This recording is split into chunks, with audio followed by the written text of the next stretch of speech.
Le tribunal de première instance d'Abidjan a condamné ce vendredi à 2 ans de prison ferme un cadre d'un parti d'opposition. L'homme a été inculpé pour des propos tenus sur sa page Facebook contre le président ivoirien, Alassane Ouattara. Diffusion de fausses informations sur les réseaux sociaux et troubles à l'ordre public. Sur ces chefs d'accusation, Mamadou Traoré, membre d'un parti d'opposition, a été condamné à Abidjan, Côte d'Ivoire, ce vendredi 16 août à 2 ans de prison. Jugé en procédure de jugement accéléré, en flagrant délit, il a comparu et a en effet été reconnu coupable de diffusion de nouvelles fausses de nature à porter atteinte au moral de la population et d'atteinte à l'ordre public, a déclaré à l'AFP son avocat M. Souleymane Diallo.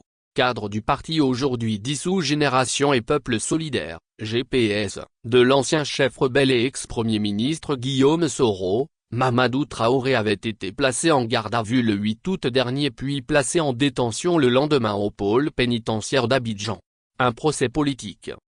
Le procureur, Oumar Koné Braman, avait requis contre lui 36 mois de prison ferme pour avoir publié le 7 août sur sa page Facebook des propos dans lesquels il qualifiait de mensonges, des promesses de réalisation d'infrastructures et de mesures sociales faites, selon lui, par le président Alassane Ouattara et qui n'auraient pas été réalisées.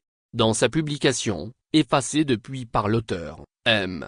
Traoré disait également relayer une information affirmant que le matériel militaire utilisé lors du défilé de la fête de l'indépendance, le 7 août, aurait été loué à la force Takuba, mission de forces spéciales européennes au Sahel, chassée du Mali, et non à l'armée de Côte d'Ivoire.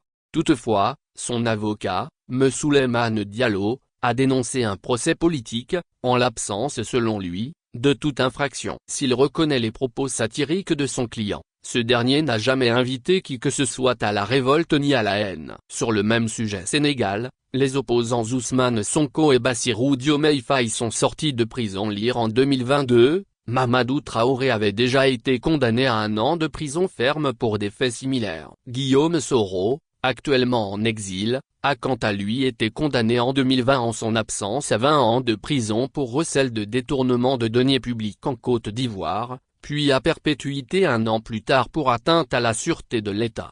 L'ex-premier ministre est accusé d'avoir fomenté une insurrection civile et militaire visant à renverser le régime d'Alassane Ouattara.